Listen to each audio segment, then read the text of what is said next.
I have a company called Kudos Film and Television, and we make television drama mainly. Made a programme called Spooks. And on Spooks, I work with the director, Bharat Nalluri. And he and I, in fact, on the very first series of Spooks, were driving home. We both lived in Brixton. And very often we were working till 10, 11 at night, and I would drive home and drop him off at his house. And on the journey back south one day over, I think we were near Battersea Bridge, we said, right, what's next? This is Spooks, we love this, MI5, you know, but what are we going to do after this? What's the next big series? I've always wanted to do something in the genre of con men, and when the opportunity came up, and the BBC and Kudos, through Jane Featherstone, asked me what I wanted to do next, I suggested we do con men, because I know there's always a market for cops and robbers and for those kind of stories, and I just thought it'd be nice to do something from this angle, something that's really high genre, which I don't think has been done in television at all. Barrett and I then went to a writer called Tony Jordan, who was very famous for EastEnders, and I'd been working with on several other projects at Kudos. And he was the only man I knew who would kind of understand the con world, I think, and really love it. The problem was I didn't have time to do it. I was up to my eyes and just didn't have it. They pitched the idea, and I loved the idea, and went away having said I just didn't have time. I then sat at home for a week and thought, oh no, someone else is going to do this, someone else is going to do this, it's going to be brilliant, and I'm going to miss it. And so I phoned and said, have you given it to anyone else yet? They said no.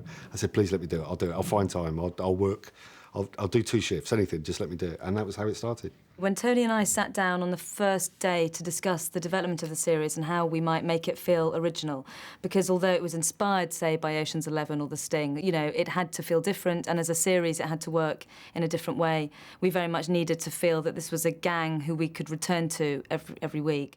When I first started to develop the show, the first thing I needed was obviously characters and to get a sense of what the cons were. So I read about 25, 30 books about old cons. I know some great old things, you know, books about con artists like Yellow Kid Wheel, The High Arse Kid, great stuff. So I read through those. And one thing that occurred to me was that the way that the knowledge of the long con had been passed through the generations. So that was the first thing I had, this sense of someone passing it down to someone, passing it down to someone. So that's where the character of Albert came from. I already had the image, Barrett's image of the guy in the tux with the tie, so I already had kind of Mickey Bricks in mind. So I gave him a mentor. And I thought, well, wouldn't it be great to see it over 3 generations? And that's where Danny Blue came from.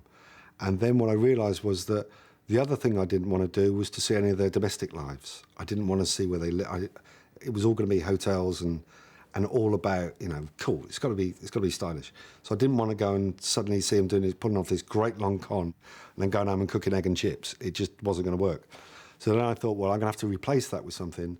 So then I realised that basically what I was doing was constructing a family. And I had a grandfather, a father and a son. So then it was about bringing in a avuncular guy, which was Uncle Ash, if you like, and then obviously either wife. So you've got Mickey and his wife, uncle, child and grandparent. And then suddenly I had a family. One of the first problems I had, and I think is sometimes when you get a problem, the solution turns out to be the best thing in the show. And one of the problems I had was putting across certain ideas and certain philosophies that the old con men used to have, but how to do that within the story and within the drama was really difficult. And that's when I hit upon the idea of doing a freeze frame. And I thought, wow, you know, if we're going to be stylish, we're going to do this thing right, let's freeze frame. And I remember telephoning Jane Featherstone and saying, I'm writing this scene where the entire cast stop mid-scene and talk to the audience and explain what's going on. You see, the first rule of the con is you can't cheat an honest man. It's never been done. And that became a trademark of Hustle. And then we added to that, which were looks to camera, some of the fantasy sequences, that all came from that original problem, which is I have to get the ethos of the con man over somehow. Am I going to do that? And that was a great way of doing it. The key is not to overuse it. And the balance for us is always that between the surreality of those fantasy moments, I suppose, and the truth of what actually is going on in the story. And we've got to keep the audience on a kind of real track at the same time. I think the look of Hustle was vital. And one of the reasons that I wanted to do the show in the first place was that it was being made by Kudos. And I know Kudos put the money on the screen. You know, I'd seen that with Spooks. And I knew that this was going to be stylish. This was going to look completely different to anything that's done before. because as a writer, I'm keen to move away when I can from cops and docs, and this was a new thing. This was something that no one had ever done before, and we were doing things within the show that had never been done before, and it had to look stylish. It had to exude all the things that the con was about. And one of the quotes that the old con man used to say is, "He likes the best of it," and that's what Hustle is. You had to see the best of it: the hotels, the cars, the women, the money. That was really important. I've just produced the 2 series of Spooks, and Spooks 2 had just ended when we were starting up on Hustle, and there were lots of fantastic crew that I'd worked with on that, and basically I put a call into most of them straight away and said, look, you've just finished on Spooks, how do you want to come and work on the new series we're putting together? And so thankfully one of the big jobs that a producer has to do, which is putting together the whole crew, about 3/4 of them were sort of done on the first day of development. Thereafter that, you talk to other people in the industry, find out who's good. There's usually a few people you know of who you've wanted to work with and haven't been able to get involved. And we just employ people on the basis that they fit the sort of the style of working which we have, which is incredibly ambitious, very, very high pressurised. Instead of compromising a shot, we'll always be working out another way of achieving it and always be thinking like that. And that's very demanding, doing that day after day for a period of months. And so you've got to have the mentality that enjoys that challenge. The most important thing for the casting of the show was that those actors didn't feel like people you saw in everyday British dramas, because a lot of British drama, which is equally valid, is based in a soap reality and in a domestic bliss in a way, or domestic unhappiness actually, most of it. And for us in this series, these are extraordinary human beings who aren't quite like us, even though we may aspire to know them. Actually, I don't think I'd ever aspire to be one of those con artists. They're just too exceptional. So we needed people who looked wonderful, who could act brilliantly, and fundamentally had a more exceptional charisma, I think, than we normally need for British dramas. My ideas for casting were, obviously as a writer, what happens is you get pictures in your head. Now, Barrett had already given me a picture of George Clooney, because that was the original thing, this guy in a tux. And Mickey Briggs was in my head when I was writing George Clooney. So I had this kind of a guy in his 40s, white, a little stocky, kind of smooth, could be James Bond in another world, that kind of look. Casting the role of Mickey Briggs was without doubt the toughest job of the whole shoot. Basically, once Tony had delivered his first draft and read it, I just knew that everything was going to work with this show. But the key to it was getting the right character to play Mickey. And we met so many people, and we've met so many brilliant actors, but none of them quite nailed all the elements that Mickey needed to have. Adrian came in and just blew us away at the audition, and as soon as we just thought we could totally redefine the character, we could give him a new impetus, and Adrian brought that with him.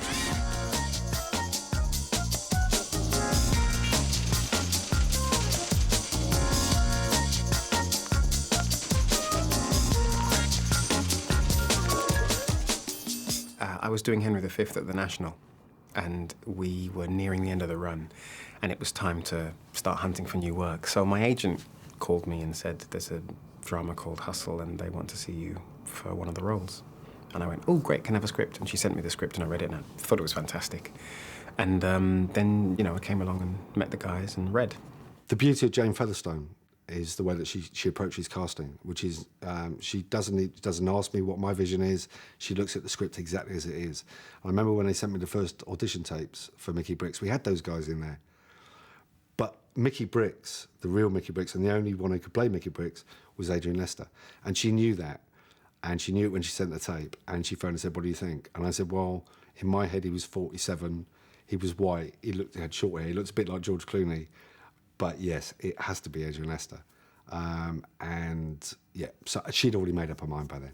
We went back to the script because he was much younger than originally written, and made some adjustments to him in terms of, I think we made him a little bit smoother and a little bit cooler, and also gave him a bit more of an edge, actually, because Adrian, surprisingly, can play the very light and the very fluffy and then turn in a moment and you have this quite dark, quite, edgy person. No, I'm no expert, but I'd say that went like a dream. Hey?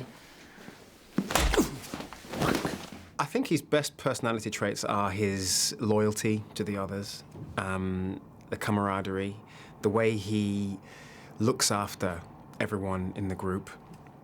They really are, it's said so many times in the press releases and so on, but they really are like family to him, because outside of this world, he doesn't have anyone else. He just has these guys, and that's it.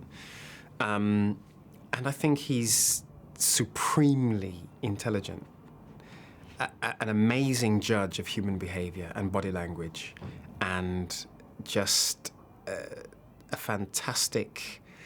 I mean, if he went into a legitimate business, running any business, he would excel incredibly and would be on the fast track of being promoted. But he chooses to live and work outside the law.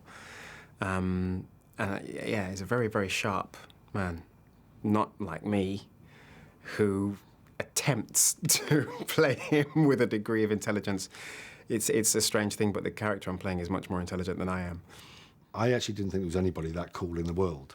I always knew Mickey Briggs was cool, but Adrian just brings this presence, but also gravitas. You know, there's a couple of times when Mickey turns, and you actually does make a whoa. There's more to this guy than meets the eye, but he's incredibly charismatic, and I think that was the vital ingredient for Mickey Briggs, and Adrian's got that in abundance. He sings a lot. He's very into Motown. We play a little game that we have to sing a little riff of a song, and then whatever word you end on, then you have to start the next riff of a song. But he's very into Motown, and I like rock music, so it kind of doesn't work that well. But he's always breaking into song, and he's a sweetheart.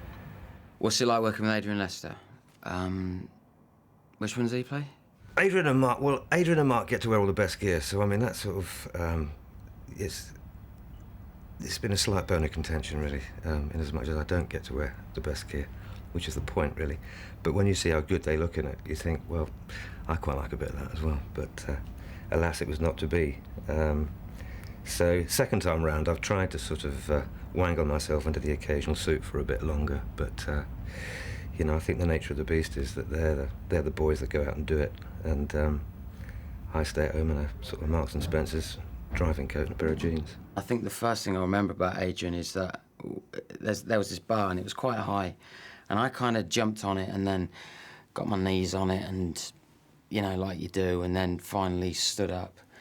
And I remember Adrian went from absolutely standing still and jumped straight onto the bar in the splits. Nobody likes to show off. And that kind of set the tone, and we didn't really speak from then on.